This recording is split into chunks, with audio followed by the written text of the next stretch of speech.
Well, President Putin has put the brakes on what could have been a deepening diplomatic row with the US, which is expelling diplomats and slamming new sanctions over claims of hacking the US election. The Russian leader says it's not the time for such unfriendly retaliatory actions, even though such a response would have been warranted. We reserve the right for tit-for-tat measures, but we won't stoop to kitchen diplomacy. We'll plan our next steps to restore Russian-US relations based on policy which the new administration of Donald Trump will pursue. We won't create hurdles for American diplomats. We won't expel anyone. Well, let's go live to RT's Emily Sue to get the latest reaction. Obviously, Russian officials understandably aggrieved at what's gone on, but allegedly there will be no response, Emily, is that right? Yes, absolutely, Dan. And in Putin's statement, in response to these latest U.S. sanctions, he has described them as provocative and that it undermines U.S. and Russian relations, adding that it is harmful to the entire system of international relations. But despite all that, Putin has confirmed that Russia will not be expelling any of the American diplomats working in Russia, contrary to what Sergei Lavrov, the foreign minister, has suggested earlier. Now, in that statement we just aired just now, it's also an obvious hint that Putin is saying that he will be dealing with Donald Trump, the incoming U.S. president. And despite that he's regrettable that Obama chose to end his administration in this way, Putin congratulated Obama and also wished him a happy new year. And before all these latest developments, some media outlets have been allegedly spreading false information.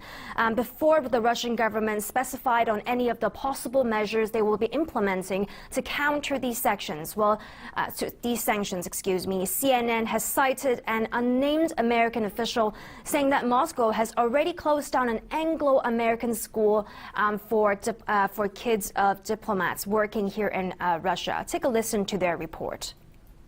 Russia now vowing to issue its own response to U.S. sanctions and has already ordered the American School of Moscow to close. That is a lie, and there is no need to say that Moscow denied or Moscow will not.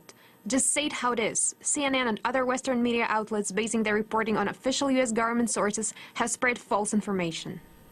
Well, despite this diplomatic spat and growing tensions between the U.S. and Russia, Putin, in his statement, said that Russia will not spoil the holidays for anyone. And on a brighter note, has invited all the children of the American diplomats to join in one of the important cultural tradition of coming under one of the city's biggest Christmas trees in the Kremlin to ring in the New Year and to join the New Year celebrations. And I'll be monitoring all the latest reaction from the Russian government here in central Moscow. Dan. Thanks for that, Emily. RT's Emily Sue bring us the latest on that latest diplomatic scandal. Well, President Obama's raft of expulsions and sanctions are being seen as a last swipe at Russia in his final weeks of power.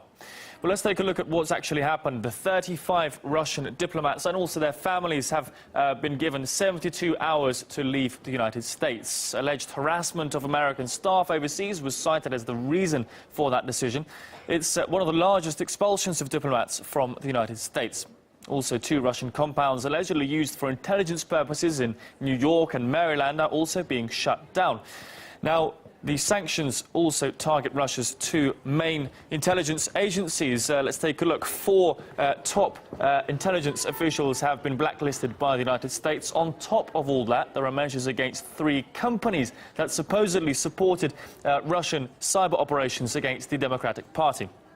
Well, the new sanctions were unveiled after the release of a joint FBI and Homeland Security report. With more details, here's Caleb Maupin. This report, it goes into detail, describes a lot of software and computer technology, but it never explains what proof that they have that all of this stuff is linked to Russia. There's no real proof or evidence that the tools they're describing or the technology they're describing is being used by people associated with Russia or the Russian government. Now, Obama is set to leave office very soon. He will be leaving the White House, and on January 20th, Donald Trump will be sworn in as the new president of the United States. People are speculating that it's not going to be a very smooth transition, as they clearly have very different assessments of why the U.S. presidential election ended up the way it did.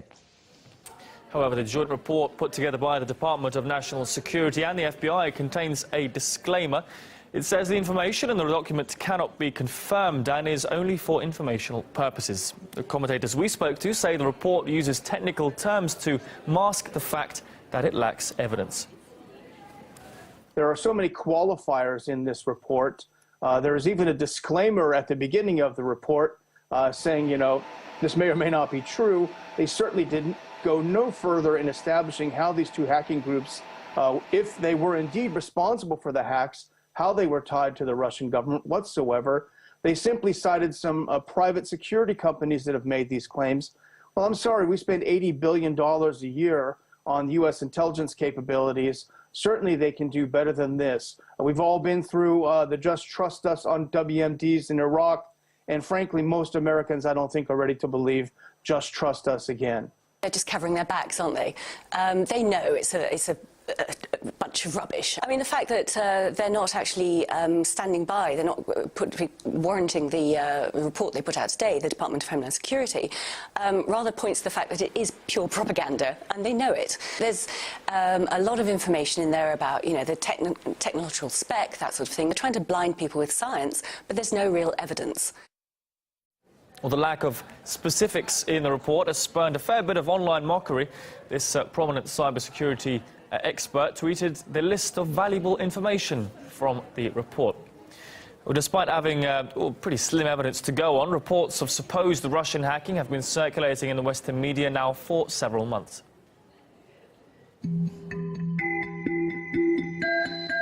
We are also following new details on the Russians' motives for hacking and meddling in the U.S. presidential election. Hacking and leaking that the administration says the Russians carried out. The CIA has concluded Russian hackers intervened in the U.S. election. The fact that they did not focus on this issue to the extent that we thought they would and they should is something that I think the press needs to do some introspection about. Do you believe Vladimir Putin himself authorized the hack, and do you believe he authorized that to help Donald Trump? I give the intelligence community the chance to gather all the information, but I'd make a larger point, which is not much happens in Russia without Vladimir Putin. Do you feel any obligation now, as they've been insisting that this isn't the case, to show the proof, as it were? They say put your money where your mouth is and declassify some of the intelligence, some of the evidence that exists. We will provide evidence that we can safely provide. Does the DOD or NSA, or any U.S. agency for that matter, have any evidence that the Russians, either their agents, operatives, or government, that they hacked into the emails of the Democratic National Committee? What proof does anyone have that they affected the outcome? Because I've heard zero. Okay? So show me what facts have actually shown that anything undermined that election. So the CIA says that Russia did, in fact, attempt to sway the U.S. presidential election in favor of Donald Trump. What most media isn't doing is actually asking for evidence of these claims. Some electors, mostly Democrats, are questioning Russia's role in the presidential election. What I want is the information to be out there so that the American public and electors know who has been involved.